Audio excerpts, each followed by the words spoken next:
अध्यक्ष महोदय, मैं महामहिम के प्रति इस अभिभाषण के लिए अपनी कृतज्ञता जाहिर करता हूं, अपनी पार्टी की ओर से और इस गठबंधन की ओर से कृतज्ञता जाहिर करता हूं, उनके प्रति आभार व्यक्त करता और उन्हें धन्यवाद देता हूं। अध्यक्ष महोदय, यह तो सच है कि महामहिम का अभिभाषण सरकार की सोच, सरकार के संकल्पों को प्रदर्शित करता है, प्रतिबिंबित करता है। और मैं कह सकता हूं कि यह जो 8 पेजेज के 42 खंडों में यह जो अभिभाषण है, सरकार ने अपनी सोच को बड़ी दृढ़ता से अपनी इच्छा शक्ति को प्रकट किया है। उन्होंने एक रोड मैप दिया है कि भाई हम क्या करने वाले हैं। और इस किताब को कह दें आप अध्यक्ष महोदय कि यह सरकार की सोच की एक मजबूत इच्छा शक्ति का प्रकटीकरण है, तो कोई अतिशक्ति नहीं होगा।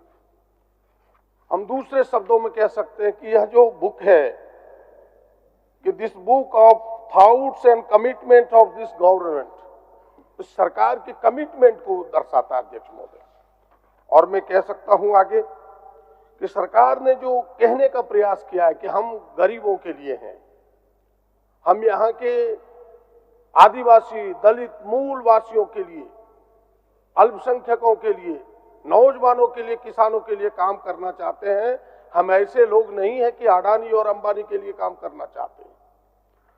और एक एक योजनाओं को उन्होंने प्रदर्शित किया है अध्यक्ष महोदय। और सरकार ने समझा कि नर की सेवा ही नारायण की सेवा है और उसी रूप में अपने कदम को आगे बढ़ाया। और आप देख सकते हैं अध्यक्ष महोदय कि यह जो 42 पन्नों का है, 42 खंडों में है, कई चीजों को सरकार ने किसानों के पक्ष में कि बिना सूद के हम उन्हें ऋण उपलब्ध कराएंगे, मजदूरों की मजदूरी 350 रुपया करने के प्रयास करेंगे, राज्य के शिक्षित नौजवानों को 60,000 शिक्षक की बहाली, 15,000 प्रधानाध्यापक, 10,000 पुलिस, 10,000 भाषाई शिक्षक बहाल करने का संकल्प दिखाया है। शिक्षा की बेहतरी के लिए एक्सीलेंस ऑफ जो स्कूल्स है, सीएम एक्सीलेंस स्कूल्स, मदरसा बोर्ड का गठन, क्षेत्रीय भाषाओं को बढ़ावा देने के प्रयास, संकल्प, ये सबको लेके साथ चलने का एक संकल्प है। राष्ट्रीय और अंतर्राष्ट्रीय खिलाड़ियों को मेडल प्राप्त करने वाले को सीधी नौकरी, यहां तक कि पत्रकारों के लिए भी विचार किया, उनके भी बीमा और पेंशन की बात कही है। साथ ही 27% ओबीसी के आरक्षण जो लटका हुआ है उसकी लड़ाई लड़ने की बात कही है। मूल वासियों के लिए 3rd और 4th ग्रेड में तृतीय और 4th वर्ग की नौकरियों को 100% आरक्षित करने का उन्होंने कहा है। महिलाओं के लिए मैया सम्मान योजना जो पूरी दुनिया में डंका पीट रहा है अध्यक्ष महोदय। और सभी नौकरियों में महिलाओं के 33% आरक्षण, ये तमाम चीजों को यदि आप अवलोकन करें, गहराई से गौर करें, तो लगेगा कि यह सरकार सबका साथ, सबका विकास चाहती है। हम नारों पर चलने वाले लोग नहीं है, हम काम करके दिखाने वाले लोगों में से हैं। और ये करके दिखाया अध्यक्ष महोदय। अध्यक्ष महोदय, मैं कल सुन रहा था प्रतिपक्ष के कुछ नेताओं के विचारों को, कहा कि ये कागज के पन्नों में सिमट के रह जाएगा। अब इन्हें कहने में भी थोड़ी, मैं उन शब्द का उपयोग नहीं करना चाहता, सोचना चाहिए उन्हें। भाई हमने जो कहा, हमने उसे कर दिखाया, तब तो जनता ने मेरे ऊपर विश्वास व्यक्त किया और हमें मुहर लगाया। और हम 44 से 54 आए, आप पर विश्वास नहीं व्यक्त किया, आप 24 पर घट के चले गए। अगर इस तरह की उटपटांग बातें आपकी निकलेगी तो यहां से बाहर हो जाइएगा, कोई बचाने वाला नहीं होगा। जनता ये विश्वास हम पर करती है, इस सरकार पर करती है अध्यक्ष महोदय। और मैं कह रहा हूं साफ साफ शब्दों में कि भाई हमारे वादों पर, हमारे संकल्पों पर जनता ने मुहर लगाया। आपके जुमले पर कभी विश्वास नहीं किया, इनकी पुरानी आदत रही है धोखा देने का। मैं इनके फसानों और तरानों के बारे में कहना नहीं चाहता। फसाना का अर्थ आप समझते हैं अध्यक्ष महोदय की कोल कल्पित कहानियों को कहा जाता है। अनेक है, उसकी चर्चा नहीं करना चाहता, पर्दे के अंदर रखना चाहते हैं, पर्दा उठाना नहीं चाहते, नहीं तो भेद खुल जाएगा। ये इनके हैं। लेकिन कुछ जो बातें हैं, इनके धोखेबाजी का एक सीरियल चला उस समय, चुनाव के समय, आपको याद होगा।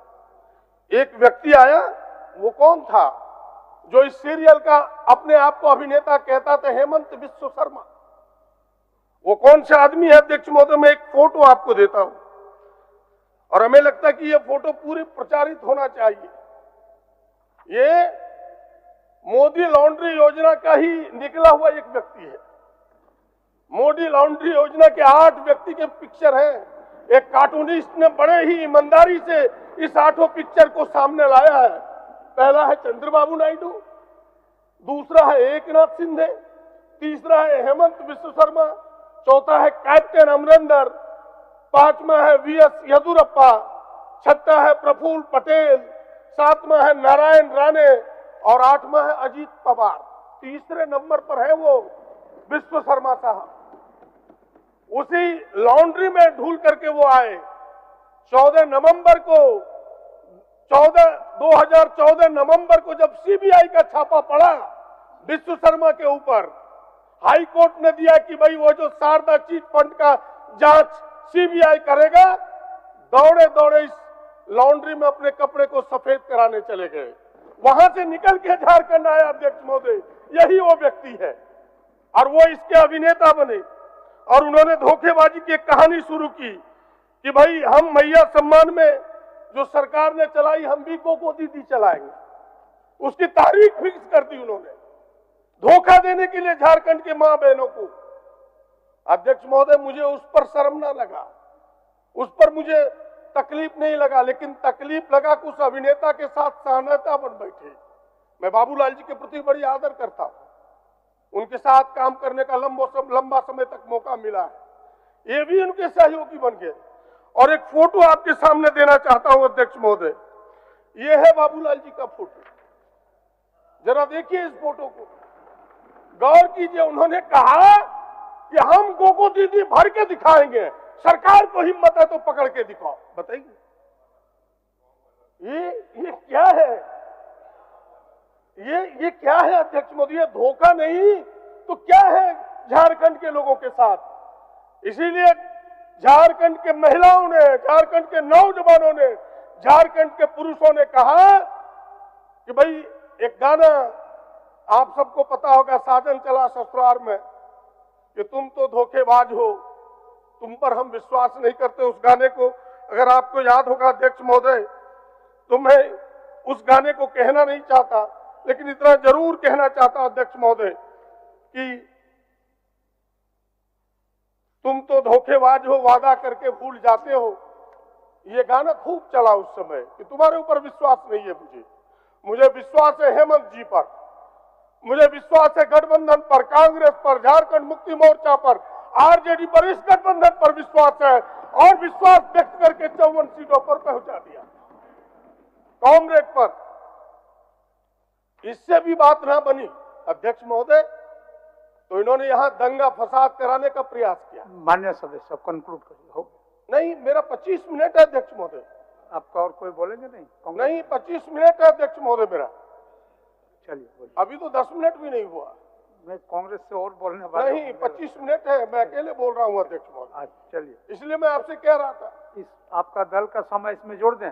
जी जी, इसलिए मैं कह रहा हूं अध्यक्ष महोदय, इससे बात ना बनी तो पूरे राज्य को दंगों की आग में झोंकने का प्रयास। घुसपैठिया क्या है? जरा घुसपैठिया की बात कहने वालों से पूछिए, ये बॉर्डर की सुरक्षा किसके जिम्मे है? कौन करता है बॉर्डर की सुरक्षा? भारत सरकार की जिम्मेवारी है, गृह मंत्री जी की जिम्मेवारी है। अगर घुसपैठिया एक भी आया तो असफलता किसकी है? ये गृह मंत्री यहां जवाब दे और उनके नुमाइंदे यहां जवाब दे। यह सफलता आपकी है। आप घुसपैठ के नाम पर दंगा कराना चाहते हैं अध्यक्ष महोदय। ये माटी बेटी रोटी का नारा दिया इन्होंने, मणिपुर कभी नहीं गए इनके अमित शाह जी, गृह मंत्री जी दौड़ दौड़ के झारखंड आए।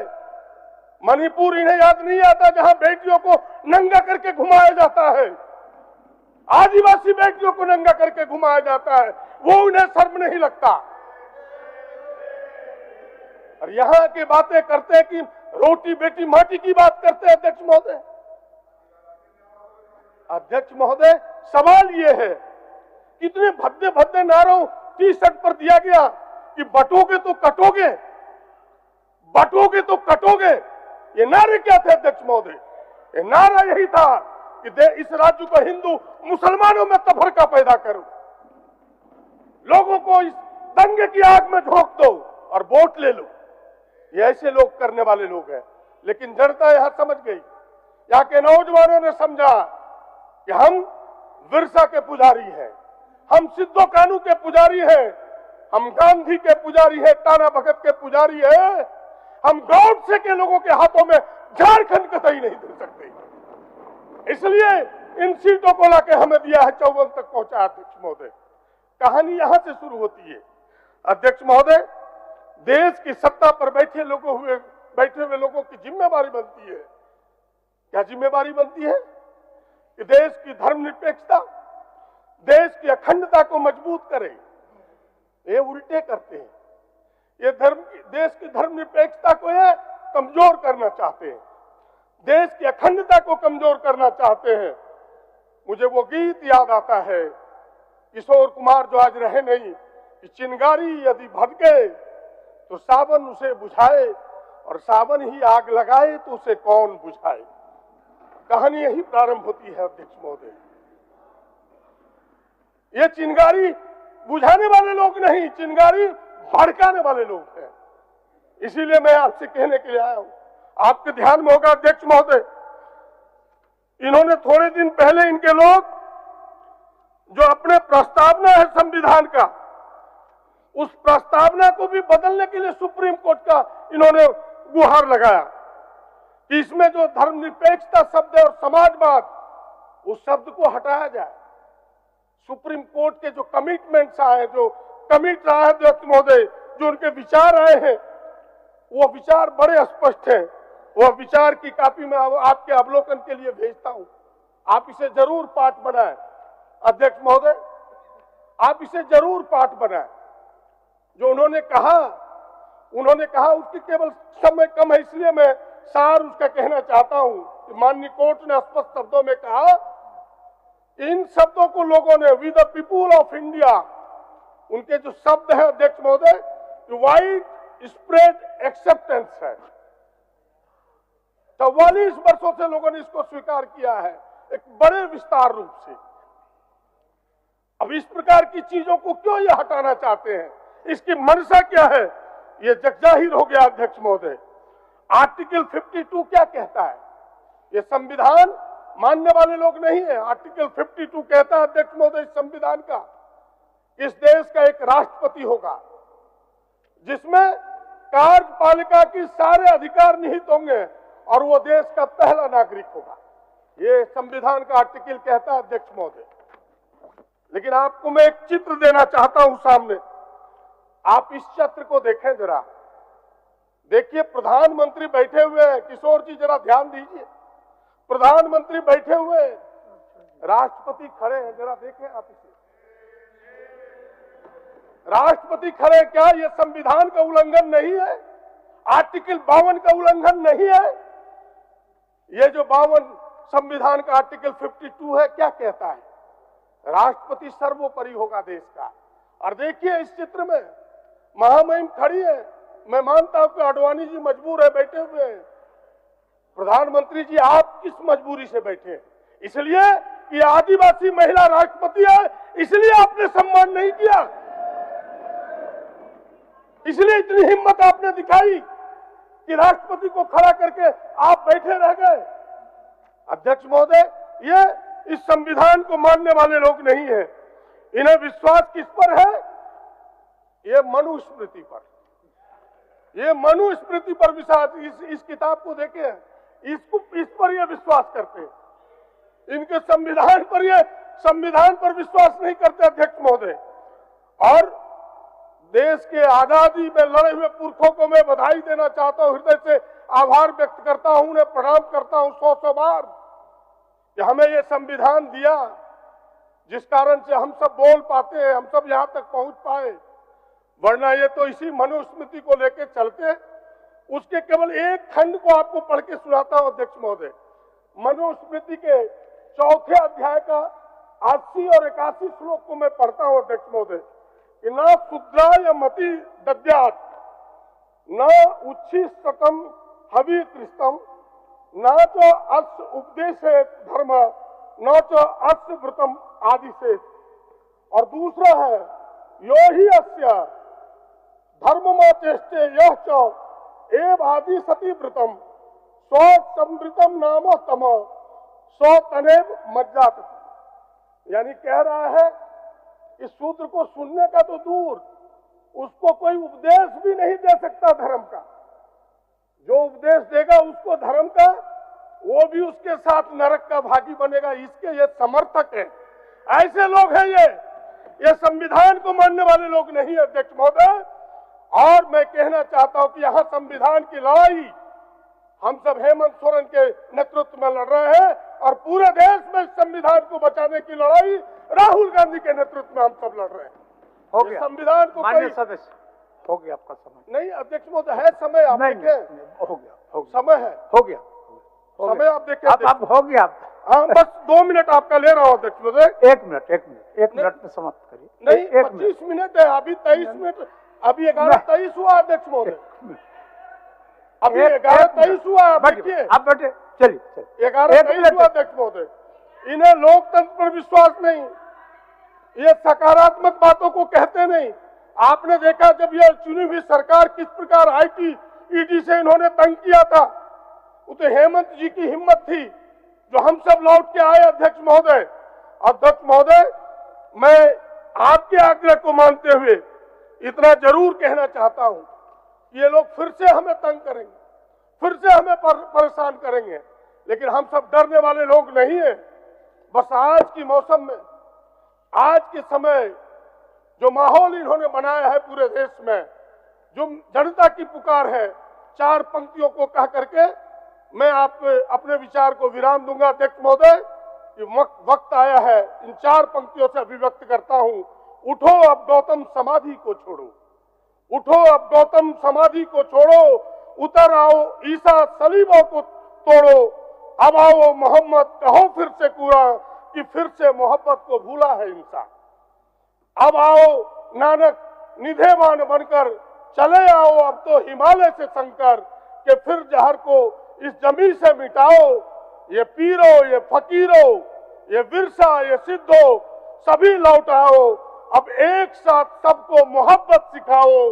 हे माधव अभी मत से बंसी बजाओ, अभी सिर्फ हमको ये हासिल नहीं है, उठो हम सफीरो ये मंजिल नहीं है।